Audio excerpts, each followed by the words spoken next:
Hello students, this is Jyoti, your EVS teacher. Hope you are all well. तो जैसे कि हमने last session में पढ़ा था कि रिप्रोडक्शन होती क्या है। तो रिप्रोडक्शन क्या होती है कि it is a process to produce a young one और ऑफस्प्रिंग जो कि एक पेरेंट प्रोड्यूस कर रहा है, अपना बेबी प्रोड्यूस कर रहा है, उसको हम ऑफस्प्रिंग बोलते हैं। तो आज हम उसके टाइप्स पढ़ेंगे और कैसे रिप्रोडक्शन होती है। So how are animal bones. जो बेबी एनिमल्स हैं वो बोर्न कैसे होता है, उनका बर्थ कैसे होता है, आज हम पहले ये पढ़ते हैं, ठीक है।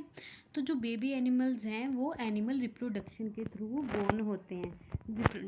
जो बेबी एनिमल्स हैं, एनिमल्स जो हैं वो एनिमल रिप्रोडक्शन के थ्रू बॉर्न होते हैं। ये भी टू टाइप्स के होते हैं, इनके भी टू डिफरेंट वेज होते हैं। एनिमल रिप्रोडक्शन के टू डिफरेंट वेज होते हैं, ठीक है, कि जैसे कि रिप्रोड्यूस करेंगे। फर्स्ट है कि some animals give birth to their babies directly. जो कई एनिमल्स ऐसे होते हैं जो डायरेक्टली ही अपने बेबीज़ को बर्थ दे देते हैं, ठीक है। और जो सम एनिमल्स हैं, जो कई एनिमल्स हैं वो एग्स ले करते हैं, ठीक है, और उनके एग्स के को हैच होने का वेट करते हैं। मतलब कि जब वो टूटेंगे तो तभी जो उनका ऑफस्प्रिंग है वो बाहर आएगा। तो एक क्या था कि जो कई एनिमल्स हैं वो जो बेबी को डायरेक्टली बर्थ दे देते हैं, और कई एनिमल्स जो हैं वो एग्स प्रोड्यूस ले करते हैं और उसके बाद उसके हैच होने का वेट करते हैं। जो एनिमल्स डायरेक्टली बर्थ देते हैं अपने यंग वंस को, उनको हम बोलते हैं मैमल्स। क्या बोलते हैं? मैमल्स। जैसे कि elephant, dog, zebra, human beings, ये सभी क्या हैं? मैमल्स। तो मैमल्स कौन हो गई? जो डायरेक्टली अपने यंग वंस को बर्थ देते हैं। इसमें जो ऑफस्प्रिंग है वो मदर के इनसाइड ही ग्रो होता है। जो मैमल्स हैं उनके जो ऑफस्प्रिंग है वो मदर के इनसाइड ही ग्रो होते हैं। और जो एनिमल्स हैं जो ले एग्स के थ्रू रिप्रोड्यूस करते हैं, वो क्या करते हैं? अपने एग्स को प्रोटेक्ट करते हैं उनके ऊपर बैठकर, ताकि कि उनके एग्स जो हैं वो प्रोटेक्टेड रहें और ग्रोथ उनकी अच्छी हो। और ऐसे ही जो वो एग्स हैं वो हैच हो जाते हैं। हैच जैसे कि यहाँ पे आप देख रहे हो कि एक चिक बाहर निकल रहा है अपने एग्स से, इसको हैचिंग ऑफ एग्स बोलते हैं। So what are animals that directly give birth to young ones are called. जो डायरेक्टली अपने यंग वंस को बर्थ देते हैं उसको क्या बोलते हैं? मैमल्स। और इसके एग्जाम्पल क्या बताए थे मैंने? Elephants and human beings. और भी बहुत सारे एनिमल्स हैं, पर पर टू एग्जाम्पल्स बताने हैं, तो एलिफेंट एंड ह्यूमन बींग्स। तो मैमल्स में जो बेबीज़ हैं वो कहाँ पे ग्रो हो रहे हैं? Inside the mother's tummy.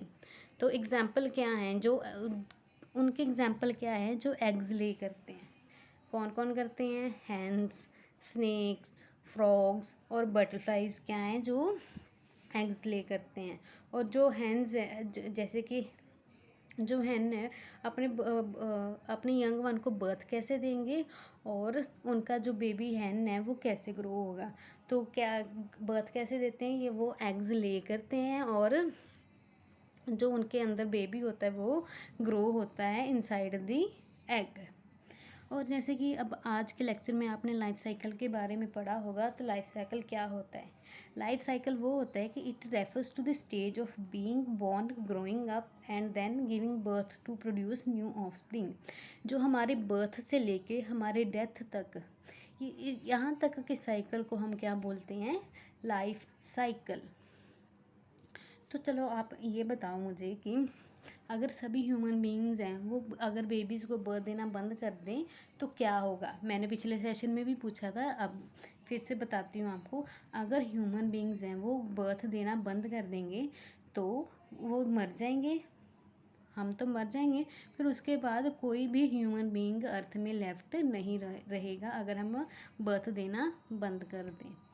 तो ह्यूमन लाइफ साइकिल में क्या क्या स्टेजेस आती हैं? फर्स्ट तो आती है बेबी की। बेबी कैसे? आपका बर्थ हुआ, ठीक है, तो तब आप बेबी थे। फिर बेबी से चाइल्ड की एज में आ गए, जब आप स्कूल जाने लगते हो, पढ़ने लगते हो, ठीक है। तो फिर चाइल्ड की एज के बाद आता है टीनेजर। टीनेजर एक एज, जैसे कि आप कॉलेज जाना स्टार्ट करते हो, वहाँ पे पढ़ाई करते हो, तब आप टीनेजर एज में होते हो। और उसके बाद एडल्ट। एडल्ट क्या है? जब मतलब कि और टीनेजर से और थोड़ी आपकी जो एज है वो बड़ी हो जाती है, और फिर एडल्ट ने फिर एक बेबी को बर्थ दिया, फिर बेबी से फिर चाइल्ड बना, फिर चाइल्ड से फिर टीनेजर, और फिर टीनेजर से फिर एडल्ट, फिर एडल्ट वाली एज में फिर से आपने एक ऑफस्प्रिंग प्रोड्यूस किया, फिर बेबी चाइल्ड, ऐसे ही लाइफ साइकिल चलता रहता है। तो क्या जो कौन कौन सी स्टेजेस बेबी के बाद कौन कौन सी स्टेजेस आ रही थी, जो जब बेबी बोर्न होता है तो कौन कौन सी स्टेजेस के थ्रू पास आउट होता है, फर्स्ट बेबी, फिर चाइल्ड, फिर टीनेजर एंड देन फिर एडल्ट। तो कौन सी स्टेज है जो कि ह्यूमन साइकिल, आप कौन सी स्टेज में हो अभी बताओ मुझे। चाइल्ड स्टेज में, पहले बेबी था और उसके बाद चाइल्ड था ना जब आप स्कूल में पढ़ रहे थे, तो आप अभी चाइल्ड के लाइफ साइकिल स्टेज में हो, ठीक है। और आपके जो ह्यूमन बीइंग है वो कब फिर से लाइफ साइकिल स्टार्ट करता है, एडल्ट के एज में। मैंने अभी बताया था ना कि एडल्ट के एज में वे फिर वो ऑफस्प्रिंग प्रोड्यूस करना स्टार्ट कर देता है।